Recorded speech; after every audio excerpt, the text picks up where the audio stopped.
नमस्ते। मैं निराजिता कुंवर शुटिया, असम, लखीमपुर डिस्ट्रिक्ट, ढकुआखाना।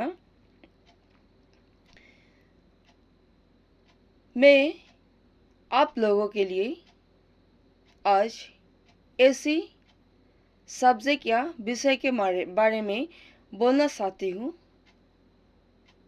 और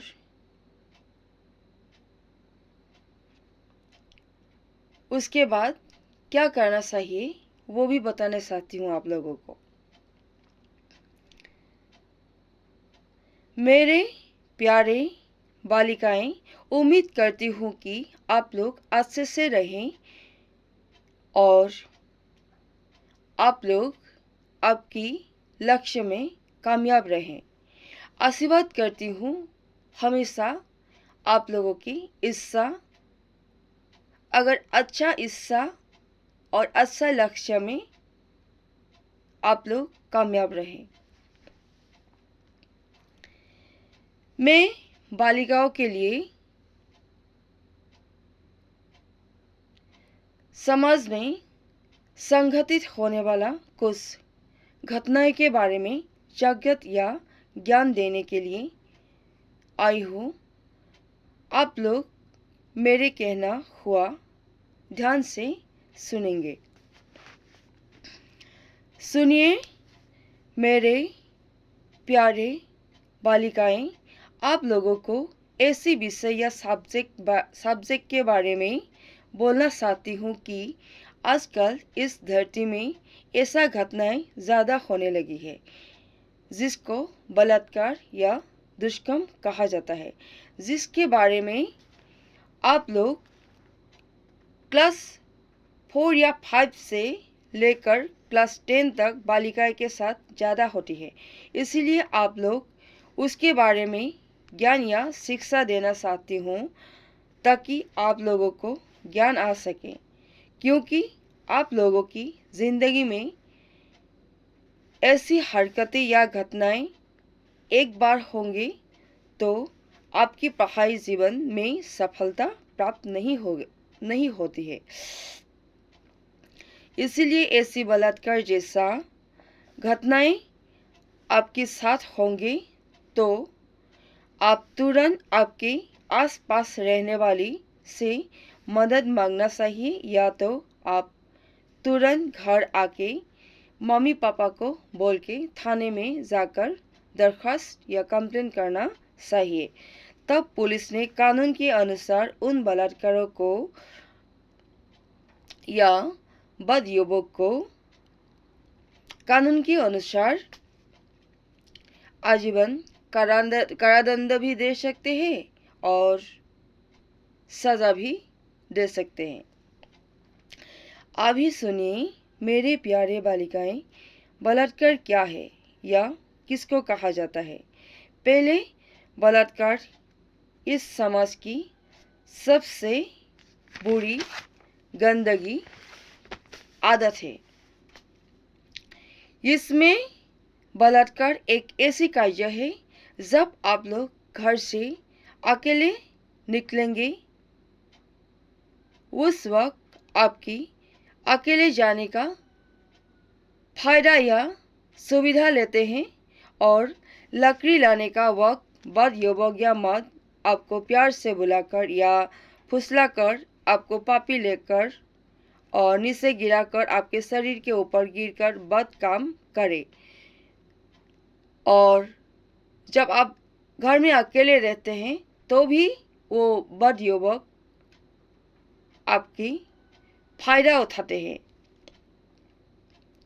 उसी को समाज में बलात्कार कहा या रूप दिया जाता है। वो कानून के अनुसार उस बदयुवक या मर्द को आजीवन कारादंड भी हो सकता है या 4 से 5 साल तक सजा भी हो सकता है। अगर आपकी ज़िंदगी में ऐसी बलात्कार जैसा घटनाएं घटे तो आप तुरंत घर आके मम्मी पापा या अपने प्रियजन को बताएं और पुलिस थाने में दरख्वास्त कीजिए और कानून से अपनी विचार मांगिए। अगर आपकी कोई बद युवक या मर्द घर में अकेले रहने का सुविधा लेकर या तो आप बाहर घूमने के लिए निकलने या समय या तो कहीं भी अकेले जाने का फायदा उठाते हैं और असली या गंदा बातें बोलते हैं, अश्लील या गंदा बातें बोलती हैं या बोलने लगे, लड़की मैं तुमको 50 रुपया देंगे, लड़की मैं 1000 रुपया देंगे, तो मुझे करने दो, मुझे टच करने दो, तो तुम्हारे शरीर के गुप्तांग में भी हाथ डालने कोशिश करती है, कभी भी बस में भी ऐसा होती है। तो ये बाइक का बलात्कार से ज़्यादा खतरनाक है, उसी को अश्लील इंगित बोला जा सकता है, क्योंकि पैसे देकर आपका अंग मांगती है, तब भी आपकी सामने वाली रहने वाली से मदद मांगिएगा। कभी भी ऐसा गलत हरकत अकेले रहने वक्त होता है तो, और घर आकर मम्मी पापा को बोल के पुलिस थाने में दरखास्त लिखाएगा। ये कार्य भी कानून के अनुसार उसको दंड दिया जाएगा। ये अश्लील इंगित थी, दुष्कर्म भी है। मेरे प्यारे बालिकाएं, मेरे साथ ऐसा घटनाएं घटती थी, तब मैं आप लोगों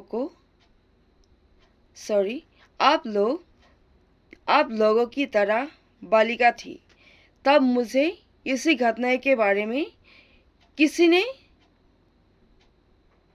बताया भी नहीं था, मुझे बलात्कार के बारे में नॉलेज नहीं था। अभी मैं आप लोगों को बताना चाहती हूँ, ये मैं नहीं जानती थी, जब मुझे मालूम पड़ा तब बहुत देर हो चुकी थी।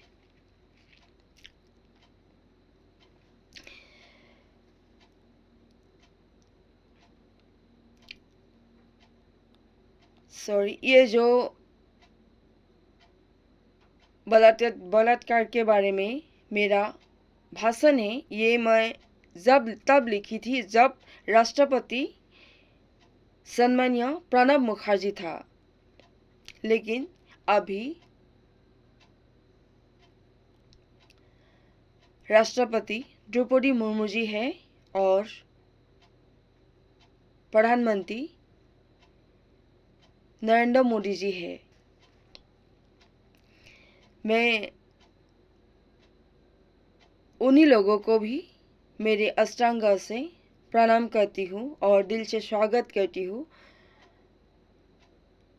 क्योंकि उन लोग भी मेरी बात समझे और समझकर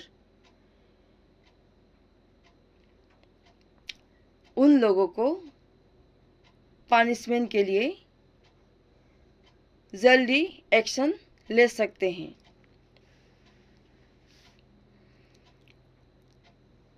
इस घटना के बारे में मैंने हमारे असम की सीएम हिमंता बिश्व शर्मा जी को भी दरखास्त कर रही हूँ, क्योंकि ऐसा पाठ्यक्रम होना चाहिए क्लास 4 से, क्योंकि 4 की लड़कियों को या 4 से लेकर 10 तक उन लड़कियों को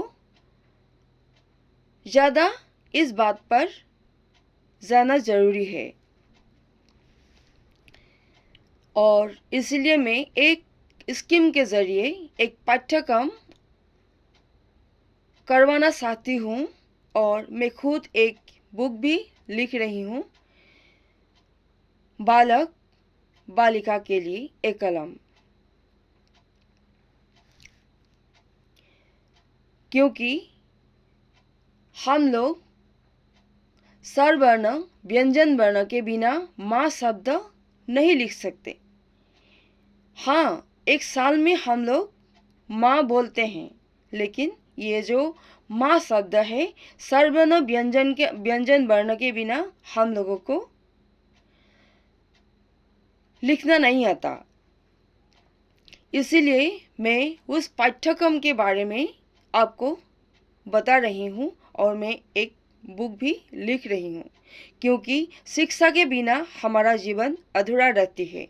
तो जैसे हम लोग सर्वर्ण व्यंजन वर्ण सीखकर कितने शब्द एकता करके एक वाक्य बनाती हूँ, ठीक उसी तरह बालिका के जिंदगी के लिए भी बलात्कार कार्य के बारे में जागृत होना चाहिए। क्या करूं? मेरे जीवन में ऐसी घटनाएं होने के बाद मेरी आज से खुशी और पढ़ाई जीवन में सफलता प्राप्त नहीं हो पाई। सिर्फ साधारण शिक्षा ले पाई, उस शिक्षा नहीं ले पाई। मुझे ये घटनाएं के बारे में याद आती है, बहुत तकलीफें सहना पड़ती है मुझे। मैंने अच्छा शिक्षा नहीं ले पाई, परंतु मैं मेरा प्रतिभा के जरिए खुद को समाज में अलग अलग रूप दे रही थी। स्कूल से लेकर कॉलेज तक खेलती भी थी, नाटक लिखती भी थी, कविता लिखती थी, कहानी लिखती थी, गीत भी गाती थी, सब करती थी मैं, और सम्मानित भी हुई थी। मुझे अवार्ड भी मिला था, पुरस्कार भी मिला था। साहित्य क्षेत्र में भी प्राइज मिली थी।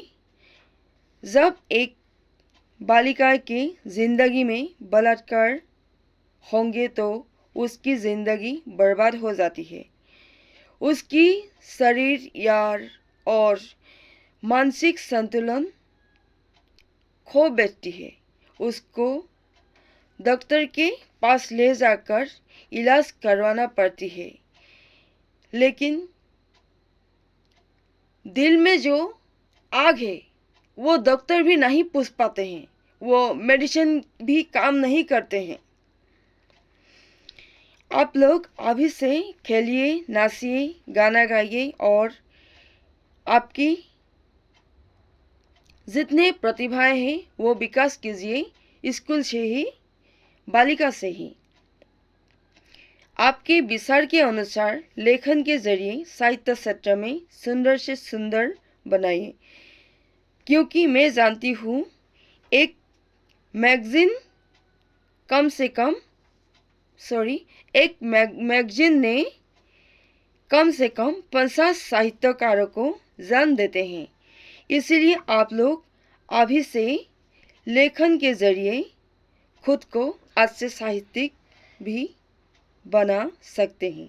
आप लोग अभी से अपना लक्ष्य स्थिर कीजिए और आप लोग अपने लक्ष्य में कामयाब होकर अपनी ज़िंदगी रोशन कीजिए। और हर पल में आप लोगों की श्रीवृद्धि कामनाएं करके भगवान को दुआ करती हूँ कि आप लोग कुशल से रहें, और आप लोगों को आशीर्वाद करती हूँ कि ऐसे घटनाएं घटेंगी तो आप लोग तुरंत पुलिस में जाकर कंप्लेन कीजिए। और ये भी आशीर्वाद देती हूँ कि आप लोग अच्छा लक्ष्य में रोज़ कामयाब रहें। धन्यवाद।